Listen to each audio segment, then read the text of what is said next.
Bismillahirrahmanirrahim. Assalamualaikum warahmatullahi wabarakatuh. Innal hamdalillahi nahmaduhu wa nasta'inuhu wa nastaghfiruh. Wa na'udzu billahi min sururi anfusina wa sayyiati a'malina. May yahdihillahu fala mudhillalah wa may yudlil fala hadiyalah.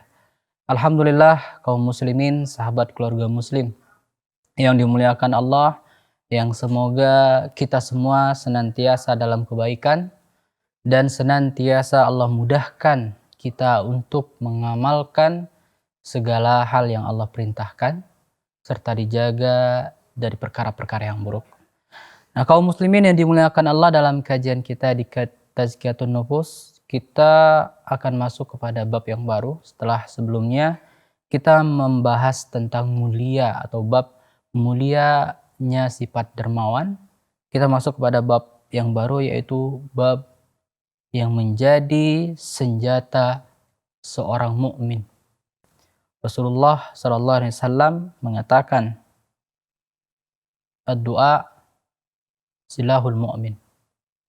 Doa itu adalah senjatanya seorang mukmin. Nah, insya Allah kita akan membahas di bab ini, bab doa yang kita di awal akan mengenal atau juga mengetahui tentang apa sebenarnya yang dimaksud dengan doa atau definisi dari doa ini. Nah, dalam Al-Quran sendiri, ya, surah Al-A'raf ayat 55-56, ya Allah berfirman dalam surat tersebut, A'udzubillahi minasyaitonirrajim, Ud'u rabbakum tadarru'an wa khufyatan, innahu la yuhibbul mu'tadin. Yang artinya, berdoalah kepada Tuhanmu dengan rendah hati dan dengan suara yang lembut. Sungguh Dia tidak menyukai orang-orang yang melampaui batas. Nah, dari ayat ini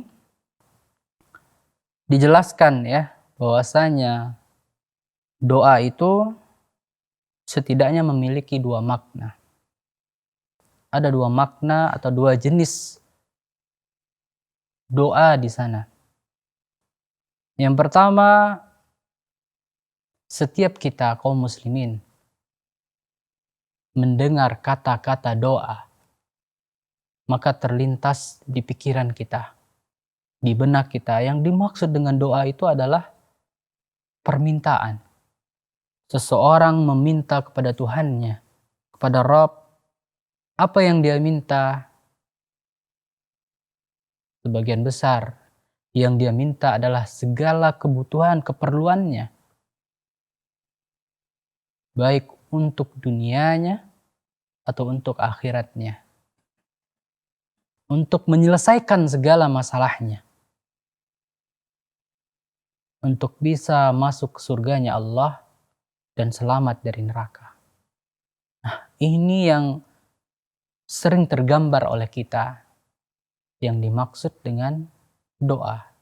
Ketika kita dengar kata-kata doa, maka yang kita pahami doa itu adalah suatu permintaan. Ketika seorang hamba dia menemukan kebuntuan dari masalahnya, maka dia pun kembali kepada Rabb-nya. Dia sujud, ruku', mengerjakan sholat, kemudian dia pun meminta kepada Tuhannya, kepada Rabb-nya. Maka sering sekali doa dijadikan sebagai solusi dari suatu masalah. Karena apa? Karena kita hamba yang lemah.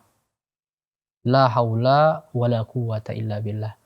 Kita tidak punya daya upaya selain daya upaya yang Allah berikan kepada kita. Masalah yang kita hadapi itu sangat gampang, sangat mudah bagi Allah untuk menyelesaikannya. Kun fayakun. Ketika Allah katakan jadi, maka jadi. Maka seorang hamba yang paham betul bahwasanya ketidakberdayaannya dan dia memiliki Tuhan yang maha kuasa, maka dia serahkan kepada Tuhannya. maka dia serahkan segala permasalahannya agar Tuhan yang menyelesaikannya. Ya, cukup hanya dengan seperti itu kita menjadi hamba-hamba yang Allah cintai. Berhubungan dengan permintaan, doa. Mungkin kalau kita di dunia, mungkin kalau kita sesama manusia, ketika kita minta tolong kepada saudara, teman, atau tetangga kita, sekali, dua kali, mereka masih mungkin memberikan dengan sukarela. Namun ketika itu terus-terusan kita lakukan, maka setidaknya akan terbesit di hati mereka. Akan merasa jengkel, kesal, karena terus-terusan meminta pertolongan dengannya. Nah, ini manusia yang sebagian besar seperti itulah wataknya ketika terus dibebani. Berbeda dengan Allah Rabb, Tuhan semesta alam. Allah ketika hambanya datang kepadanya mengadu di sepertiga malam, maka Allah membuka pintunya. Allah malah senang kepada hambanya yang sering melibatkannya, sering meminta pertolongan kepadanya. Bahkan sebaliknya, Allah murka ketika seorang hamba tidak pernah mengetuk pintunya untuk meminta pertolongan, meminta permohonan kepadanya. Allah murka kepada hamba tersebut. Karena bentuk penghambaan kita kepada Rabb kita, diantaranya ada di doa. Ada di doa. Dan dalam hadis dikatakan bahwasanya ketika seorang hamba senantiasa mengingat, meminta kepada Allah di waktu lapangnya, maka Allah akan mengingatnya di waktu dia sempit. Maka berdoa bukan hanya kita lakukan ketika kita dalam keadaan sempit, ketika kita dalam keadaan membutuhkan pertolongan, tidak. Berdoa kita lakukan di kala sempit dan di kala lapang. Dan Allah memiliki nilai plus bagi orang yang mengingat Allah bukan hanya di waktu dia sempit, tapi juga di kala lapangnya. Nah, kaum muslimin yang dimuliakan Allah Subhanahu wa taala, insyaallah kita akan lanjutkan kembali pembahasan kita seputar penjelasan definisi dari doa, insyaallah setelah beberapa jeda berikut ini.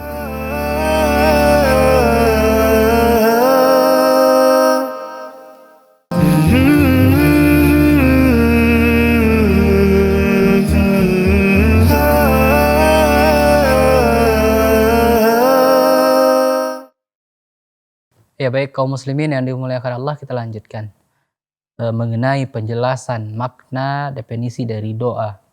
Nah, definisi yang pertama tadi kita pahami doa itu adalah permintaan atau disebut di sini doa al-mas'alah, doa permintaan. Ini pengertian pertama. Nah, pengertian yang kedua, doa ibadah. Dikatakan di sini adalah doa itu adalah ibadah. Ya, dalam hadis juga dikatakan ad-du'a huwal ibadah. Kenapa? Karena ternyata tujuan dari ibadah juga ada di dalam doa. Ya, kita katakan tadi dalam doa permintaan seseorang itu meminta kepada Tuhannya segala keperluan dunianya. Dia minta dimasukkan ke surga dan dia minta diselamatkan dari siksaan neraka. Nah, ketika hal ini kita tanyakan kepada orang yang selalu beribadah, dia mengerjakan sholat yang 5 waktu, dia berpuasa bukan hanya yang wajib tapi juga yang sunnah, dia bersedekah, berzakat, haji. Ketika dia ditanya apa tujuan dari ibadah, apa tujuan ibadahnya yang dia lakukan, maka tak lain tak bukan dia akan katakan tujuan ibadahnya tak lain tak bukan dia ingin mencari ridhonya Allah, dia ingin mendapatkan kecintaan Allah. Untuk apa? Agar kiranya Allah jaga dia Allah berikan nikmat bisa masuk ke dalam surganya dan selamat dari nerakanya. Nah, ini memiliki pengertian yang sama, tujuan yang sama antara doa itu sebagai permintaan dan doa sebagai ibadah. Ya. Nah, ini yang dimaksud dengan pengertian dari doa. Yang Ibnu Qayyim juga menjelaskan tentang pengertian ini, betapa pentingnya seorang hamba senantiasa menjadikan doanya sebagai senjatanya. Banyak orang yang dia meletakkan posisi doa ini di belakang. Artinya di akhir dia baru berdoa. Ketika dia jumpa jalan yang buntu, artinya dia sudah tidak tahu lagi bagaimana menyelesaikan masalahnya, baru dia berdoa. Ini yang banyak kita lakukan. Namun tahukah Anda, ternyata doa ini seharusnya kita letakkan di depan, di hadapan, di awal pertama kali kita melakukan sesuatu. Bukankah dalam hadis Nabi dikatakan perintah sesuatu yang tidak diawali dengan bismillah, maka dia terputus. Sesuatu yang di awal dia lakukan tidak diawali dengan bismillah, maka dia terputus.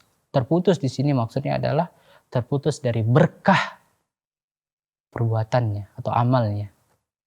Di sini adalah bagian dari doa kita memohon kepada Allah bismillah, dengan nama Allah. Kita berharap dengan menyertakan nama Allah, amal yang kita kerjakan itu kiranya bisa Allah berkahi, Allah jaga, Allah buat kita menjadi orang yang berhasil. Nah, di sini kaum muslimin yang dimuliakan Allah, pentingnya kita berdoa. Dan kalau kita ingin memahami lagi apa sih beda antara doa dia adalah permintaan dan doa dia adalah ibadah.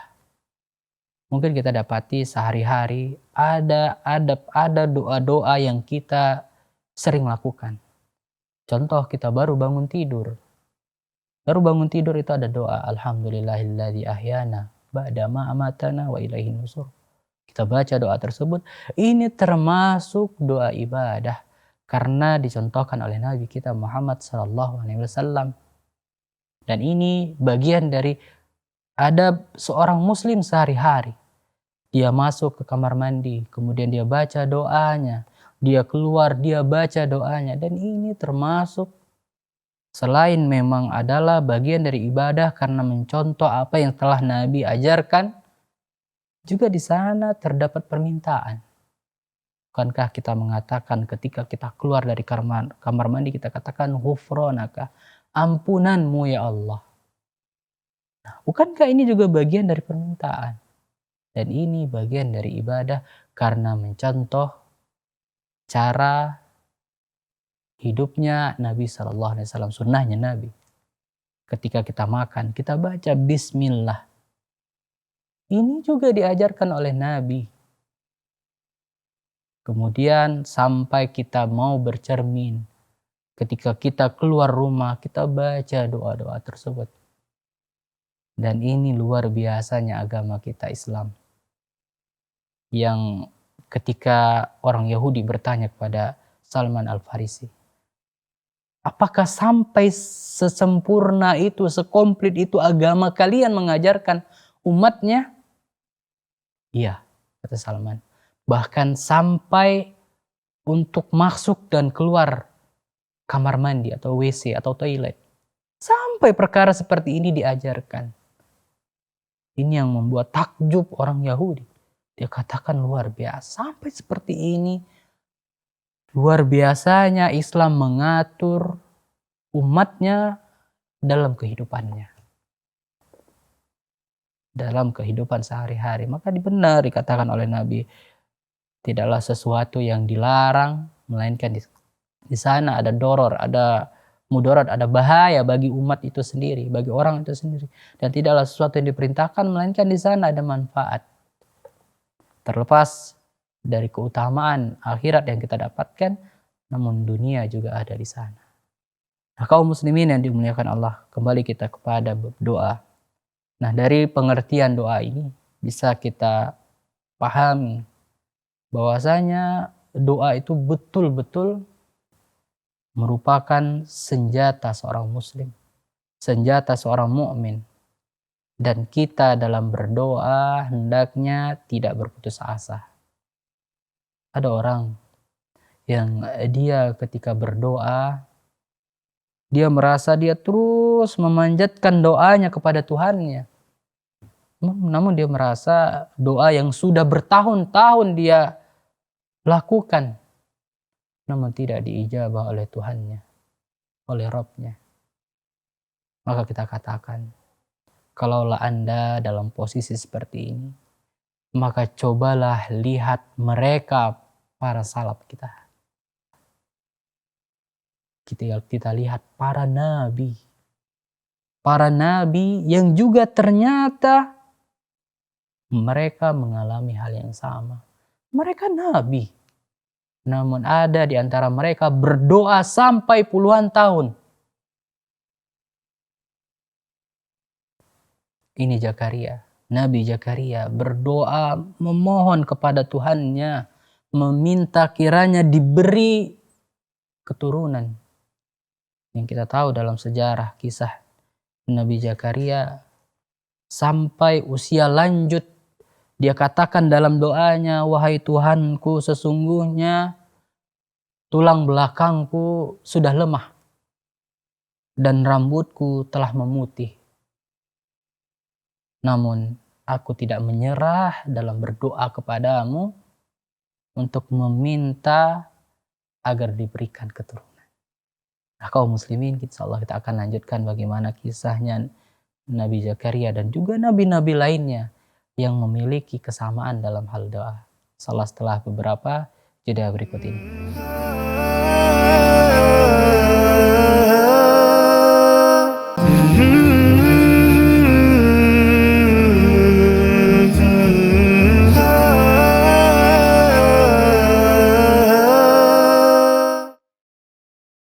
Ya baik, sahabat keluarga muslim yang dimuliakan Allah, kita lanjut di segmen yang terakhir.